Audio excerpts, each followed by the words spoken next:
Gootichi waraanni bilisummaa Oromoo zoonii kibbaa haleellaa jajjabaa waraana faashistaa biyya madirratti fudhateen injifannoo boonsaa galmeesse. Korommiin zoonii kibbaa kun injifannoo galmeesseen diinarraa dishqaayii kun irra deebiin olaantummaa dirree waraanaa isaa mirkaneessee jira. Haaluma wal fakkaatuun jajjabeen humni furgaatu Cibraa Gooroo Dugdaa fi Maddaal Buudaa waloon tarkaanfii fudhatanii jiru. Gama biraan miseensi waraanaa Bilxiginnaa tokko Shaggar keessatti waraana bilisummaa Oromootti harka kennate. Bal'ina gabaasaa kana qabannee jirra, turtiin keessan haga xumuraatti nu faana ta'u. Godina Qellam Wallaggaa aanaa Anfillootti waraanni Bilxiginnaa haadhaa fi abbaa ajjeesuun daa'imman yatiima taasise.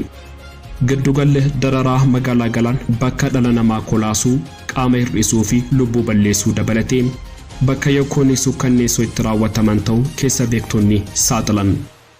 Ashamaan kafuuni kabajamtoota hordoftoota keenya. Odeeffannoolee wayitaawaa hagayya 27 2022 kan guyyaa har'aa qabannee walitti deebinee jirra. Haga xumura odeeffannoo keenyaatti nu faana turaa jechaa kanneen chaanala YouTube keenyaa faara taatan subscribe gochuun maatii chaanala keenyaa ta'a. Odeeffannooleen wayitaawaa biyya keenyaa saffisaan akka isin dhaqqabuuf qophii keenya like gochuun akkasumas share gochuun hiriyoota keessaniif qooduun nu faana tura. Qophii keenya irratti yaada qabdan ammoo koomentii keessatti barreessuun nuuf qoodaa. Odeeffannoo keenya guyyaa har'aa waliin turtii gaarii.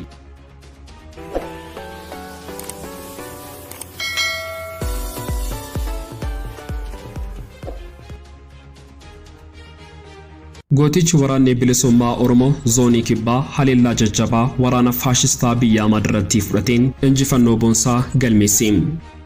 Korommiin zoonii kibbaa kun injifannoo galmeesseen diinarraa dishqaayii kun irra deebiin olaantummaa dirree waraanaa isaa mirkaneessee jira. Haaluma wal fakkaatuun jajjabeen humni furgaatu Cibraa Gooroo Dugdaa fi Maddaal Buudaa waloon tarkaanfii fudhatanii jiru. Godina Gujii Ba'aa keessatti kaleessa ganama hagayya 26 2022 gootichi waraana bilisummaa Oromoo zoonii kibbaa Cibraan Soddon Booroo haleellaa aanaa Bulbulii fi Malkaa Gubaa jidduutti humna weerartuu biyya madirratti baneen dishqaa fi bireena dabalatee meeshaalee waraanaa hedduu irraa hiikkatee jira. Guutuu gabaasaa kana akkaataa odeeffannoo arganneen kan isiniif dhiyeessinu ta'a. Gootichi waraana bilisummaa Oromoo Koonyaa Gujii Lixaa Oona Dugdaa Daawwaa keessatti diinaa dabuu beeksise. Irreefi gaachanni uummata Oromoo waraanni bilisummaa Oromoo zoonii kibbaa Koonyaa Gujii Lixaa Cibraan Gooroo Dugdaatii fi Maddaal Buudaa waliin ta'uun aanaa Dugdaa Daawwaa ganda Dhaddacha Baayyaa seenuudhaan hagayya 25 2022 lukeelee diinaa warreen uummata Oromoo hataa fi saamaa jiran irratti lola baneen lama battalatti yommuu ajjeesu garii madeessuun 8 immoo harkumaan qabee jira.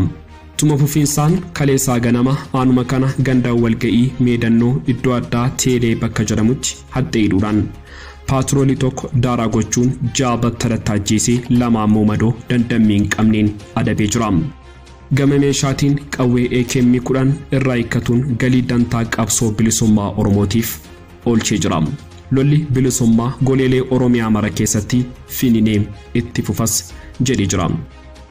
Gama biraatiin miseensi waraanaa Bilxiginnaa tokko Ba'aa Shaggar Oona Adaamii Tulluu fi Jidduu Kombolchaa keessatti waraana bilisummaa Oromootti harka kennate.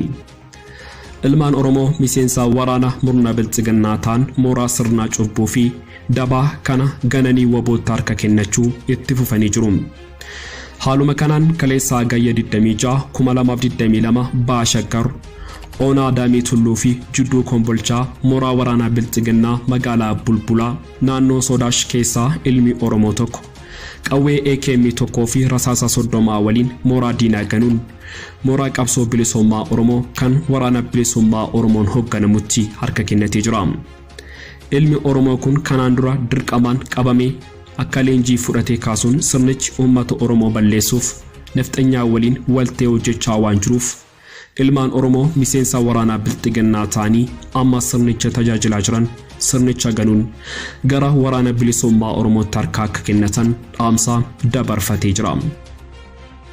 Godina Qellam Wallaggaa aanaa Anfillootti waraanni murna Bilxiginnaa haadhaa fi abbaa ajjeesuun daa'imman yatiima taasise. Lola naannichatti waraana bilisummaa Oromoo waliin geggeeffamaa jiru hordofee ummanni waraana bilisummaa Oromoo tumsitaniitu jedhamuun yakkoonni garaagaraa irratti raawwatamaa jiraachuu kan himan maddeen. Ajjechaan suukkanneessaa guyyaa guyyaan raawwatamu gaaga'ama guddaa hordofsiisaa jiraachuu himan. Aanaan Filloo bakka Yarir jedhamutti yakka waraanni mootummaa uummata nagaa irratti raawwatu kanaan daa'imman 4 haadhaa fi abbaa maleen hafanii jiru. Waggaa lamaan dura abbaan isaanii hojii humnaa hojjetanii isaan guddisan obbo Bokkee Kumaa ajjechaa waraana mootummaan raawwatamu kanaan kan dhaban daa'imman kun ji'a lamaan dura ammoo haati isaanii waggoota lamaan darbaniif abbaa malee isaan guddisuuf dhaamaa turte aaddee Birqee Tolasaa mana ishee keessatti rasaasa itti dhukaafameen ajjeefamte. Ijoolleen ishee maatii malee hafuu jiraattonni naannichaa himanii jiru. Daa'imman 4 obbo Bokkee Kumaa fi aaddee Birqee Tolasaa horatan kanneen keessaa inni hangafaa mucaa waggaa 11 ta'uu ibsuun hojjetanii of jiraachisuuf illee kan hin dandeenye ta'uu himan. Ajjechaan wal fakkaatu naannichatti itti fufiinsaan raawwatamaa jiraachuu himuun gaaga'amni sababa waraanaan naannoo isaaniitti mudataa jiru akkaan hammaataa ta'uu ibsanii jiru. Giddugala dararaa magaalaa Galaan bakka dhala namaa kolaasuu qaama hir'isuu fi lubbuu balleessuu dabalatee bakka yakkoonni suukkanneessoo itti raawwataman ta'uu keessa beektonni saaxilan. Giddugalli dararaa magaalaa Galaan bakka dhala namaa kolaasuu qaama hir'isuu fi lubbuu balleessuu dabalatee yakkoonni suukkanneessoon garaagaraa itti raawwataman akka ta'e keessa beektonni ibsan. Qondaalli ABO tokko gama isaaniitiin namoota giddugala kana keessatti kolaafaman keessaa nama 6 quba qabaachuu fi dubartoonni akka fuulduraaf illee dhala hin godhannetti yakki suukkanneessaan irratti raawwatamee jiraachuu quba akka qaban dubbatanii jiru. Giddugala dararaa magaalaa Galaanitti banamee jiru keessatti dhalattoonni Oromoo dhibbootaan lakkaa'aman itti fufiinsaan dararamaa jiraachuun himamee jira. Giddugala dararaa dhala namaa waggaa tokkoon dura banamuun himamu kana keessatti dhalattoonni Oromoo bakka garaagaraatti ukkaanfaman hedduun jiraachuun kan himan keessa beektonni. Mootummaan akka maakalaawii duraanitti itti fayyadamaa akka jiru keessa beektonni ni himu. Giddugalli dararaa Bilxiginnaa Oromiyaa magaalaa Galaanitti hundeesse kun akka mana hidhaatti beekamtii seeraa kan hin qabnee fi hidhamtoonni giddugala kanatti dararaman mana murtiitti illee kan hin dhiyaanne ta'uu kan ibsan keessa beektonni. Qondaalonni Koomishinii Poolisii Oromiyaa akka madda galiitti illee itti dhimma ba'aa jiraachuu ibsanii jiru. Giddugalli dararaa kun mooraa leenjii humna addaa Poolisii Oromiyaa bakka Galaan Sololiyaa jedhamutti argamu keessatti kan hundaa'e akka ta'es beekamee jira. Tibbana odeeffannoon magaalaa Galaanitti giddugalli dararaa dhala namaa haaraan hundaa'ee jiraachuu mul'isu gama marsaalee hawaasaatiin ifa ta'uu hordofee dhimmi kun qabatamaa ta'uu maddeen garaagaraarraa qulqullaa'aa jira. Bu'uura odeeffannoo tibbana ifateetiin giddugala dararaa kanatti dhalattoonni Oromoo ejjennoo siyaasaa tarkaanfachiisaniin diinummaan farrajaman kanneen qaama qabsoo hidhannootti jiru waliin hariiroo uumuun shakkaman isaan saamichaa fi adeemsa shiraa garii aangoo bulchiinsa Oromiyaa harkaa qabuun raawwatamu dura dhaabbatan. Akkasumas dhalattoonni Oromoo akkanumaan hojii isaaniirraa qabamanii giddugala kanatti dararaman dhibbootaan lakkaa'amu. Giddugalli dararaa magaalaa Galaanitti hundaa'e kun yeroo ammaa manneen hidhaa biyyattii seenaa keessatti gochoota suukkanneessoo garaagaraan yaadataman kan akka maakalaawwiin olittuu giddugala dararaa dhala namaa isa ammaa taatee jiraachuu kan ibsan keessa beektonni. Giddugala kanatti dhala namaa kolaasuu qaama hir'isuu dhibeewwan garaagaraatiif saaxiluu hanga dararanii ajjeesuutti gochoonni suukkanneessoon hedduun kan raawwataman ta'uu ibsan. Bu'uura odeeffannoo kanaatiin giddugala kanatti dararaa raawwatamuun hedduun qaroo dhabanii jiru. Hedduun dhageettiin isaanii duudee kunis qaama hir'ataniiru. Isaan dhibee narvii kalee fi kanneen birootiif saaxilamanis muraasa miti. Dararaan kun ijoollee shamarranii fi dubartoota irratti illee osoo hin hafiin kan raawwatamu ta'uu ibsuun gochoonni suukkanneessoon godaannisni isaanii hin qorre kan egeree namoota kanaa hubaatii hamaatiif saaxilan hedduun raawwatamaa jiraachuus ibsan.